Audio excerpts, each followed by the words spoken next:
Doing a few updates on a 7.3 today. Let's get to it.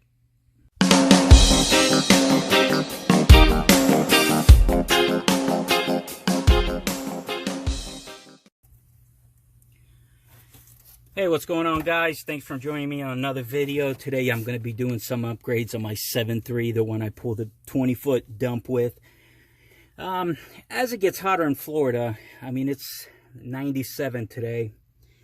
And this is my first summer running this truck, you know, with a big trailer. And, you know, I understand it's an OBS, and I'm pulling a lot of weight. And I'm not even joking, a shitload of weight. And what's happening is my exhaust gas temperatures are just through the roof. I mean, pulling it down the highway, doing 60 on flat, because we don't have many hills in Florida. You know, I'm between 8 and 1,000 degrees. Yeah, it's a lot.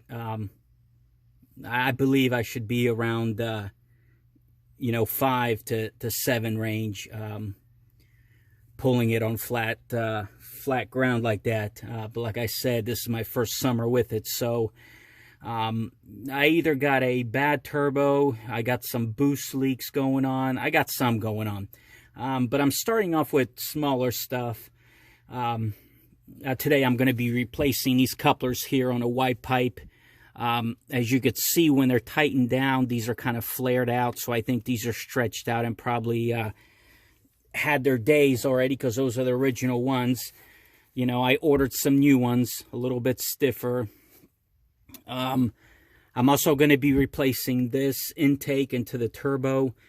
This was replaced a while back. What happened is my original one ripped. They rip all the time, the orange one. And at the time, when I first got the truck, these were very expensive. So this is a turbo coupler here that I made it to work. But I did order a direct fit. As you can see, it's here. This is a direct fit that's going to fit on a turbo in the intake there. And after replacing these, I want to see what happens. Because also, I mean, I'm not building boost to about 2,000 RPMs, and then I'm getting a couple of pounds of boost. So something definitely is going on. Some research on a more efficient turbo for this truck for pulling. Where I'm going to go, I'm going to do these, replace these little parts today and see if that helps any. If not, like I said, my next step is going to be getting a turbo, changing my up pipes behind the turbo, because older ones, they do leak. Those are fairly cheap. The most expensive thing I'm going to have here is the actual turbo. When I definitely find what is going to fit my needs. And also, this is an automatic, so the automatic is not helping either, because it's got the wrong shift points. I do have a tuner on this, and it's just automatic transmissions are not made for towing. I don't care what anybody says. You need actual gears to shift them. I could connect this 20-foot dump to my blue truck, that 7.3 I have, with a ZF5 manual transmission, and I could pull it without a problem. I don't even feel it. It's back there. The automatic is just horrible. Automatics are horrible. Maybe it's the E40D that came in these trucks. Maybe that's the issue. I don't know, but I will never buy another automatic for pulling. There's no way in hell. I don't give a shit. It's not going to happen. It's definitely going to be a 5-speed. But anyway, let me get to it. And first, what I'm going to do is pull off my intake boot here, loosen these 2 screws, get it fitted, and go from there. Okay, so I got my boot on. I could tell right away it is a little bit snugger fit. The other boot had a little bend in it. This one is molded a lot better, but of course, you know, this is a $55 boot compared to a $20 boot. But it is a better fit, and I can tell that the molding of it is the airflow is going to move a lot better in it. But I believe a little bit of my problem is going to be from these here, because they are not, doesn't look like they're in tight. They look like they're stretched out. Like I said, these are the original ones. So I'm hoping this helps a little bit. If not, I'm going to be moving on to the turbo and to the up pipes. And after that, I don't know what else I can do. I'm running a complete straight pipe. No muffler, nothing on this. Have a down pipe. I don't know. I'm gonna have to do something because, like I said, I can't be running at 1,000 degrees going down a flat road at 60 miles an hour. That's just temperatures are way too high. So let me get this on and see how these new wide pipe boots fit on there. And of course, remember, when you're taking this off, you do have a gasket back here, which I recommend you replace. And when you're putting this back together, be very careful. Make sure, take your time, make sure that it's sitting in there properly, your gasket, because you don't want that little O-ring to be bent or not be sitting in a proper place, and that's, you're going to lose boost out of there, because there's an O-ring right behind there, and I'll show you.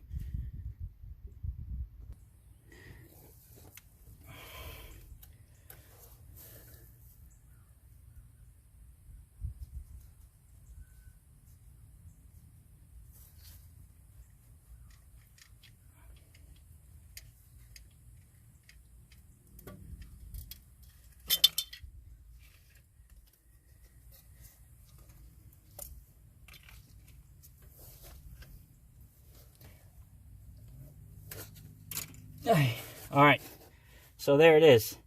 There's your little O-ring there. And as you could see, there's already, it wasn't sitting properly in one spot, as you could see here. So yeah, that's why I recommend, they're only a few bucks for these wide pipe O-rings. But as you could see in this upper left-hand corner, how it looks like it wasn't seated right or something happened there. So yeah. Yep, so let's get to it.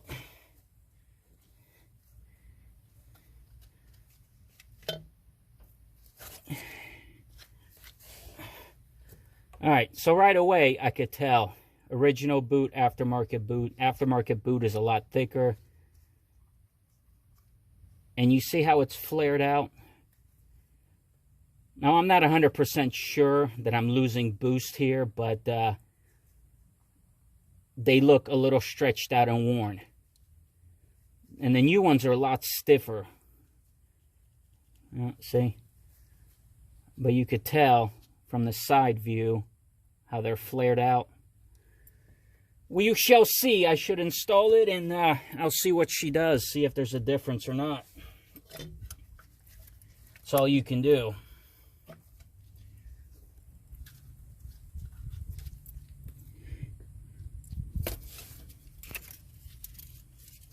All right, so I'm a little bit in of a shit pickle because I cannot locate my new gasket. So I had to get on Amazon and order a few of them, because I usually keep a few of them in stock, having 3 trucks. But as you could see, this one's fairly new. There's cracks in it. It's just, this is probably a few months old. It's not that old, so I'm going to have to use it because I have to go to work tomorrow. And the new one will be in tomorrow afternoon. So I'm going to get this put back together and run it on this one. And tomorrow evening, I'll get it installed. And the reason I'm cleaning this little flange up here is because easy way that I found way to put this on is I put the gasket on and I put a little bit of silicone behind it so it holds it in place when I put the white pipe on. Otherwise, you're going to have a hell of a time. And like I said, one little bad move, and if the gasket's not seated properly, you're going to have a boost leak. Because there's a lot of pressure that comes out of here going into your heads. So, I mean, you don't have to do it this way, but I found that it's easy. Just a little bit of silicone just to hold it in place.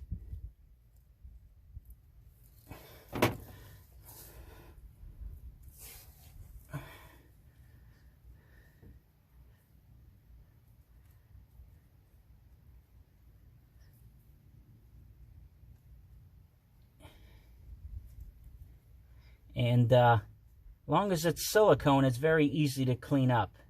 If you need to remove it, you can just scrape it. It's going to come right off. But as you can see, there you go. It's in place. I don't have to hold it and try to mess with the white pipe. A little bit of silicone holds it in place. So, yeah. Fun, fun, fun. Never ends. You know, it's what happens when you can't afford a new truck. One of those fancy $80,000 trucks. But, tell you the truth, I don't know if I would want to deal with all the computer shit on a new truck. I mean, I'd love to have a new truck because they're nice. You know, there's a lot of features on them, but the problems that people are having with the new trucks, with the computer, you know, with it going into lip mode and, you know, that deaf shit, that's crazy, you know, that's crazy. So, I'm going to try to keep these trucks running as long as possible. Because even though I'm always tinkering and doing something, they're easy to work on. They're easy. They're easy. I don't have to make an appointment with the dealership, or I don't have to have it towed in, or I don't have to have it scanned, or that's a pain in the ass, man. I mean, if you're running a business and every time you turn around, you need to take it into the dealership because it needs to be scanned or reset or whatever the hell they do to them these days. I mean, it's nuts. All right, and once you got this straight and lined up and tightened down, then do your little boots down here, because you have a lot more play on your boots than up here. All right, guys, so I'm all done here. I'm very happy with the way everything fit. I'm going to take it for a test drive. I do have to replace that O-ring tomorrow when I get the new one in, and hopefully this helps a little bit. If not, we're going to be moving on to the turbo and the pedestal. All right, thanks for watching. Any questions, comments, leave them down below. Don't forget to share, like, and subscribe. See you on the next video.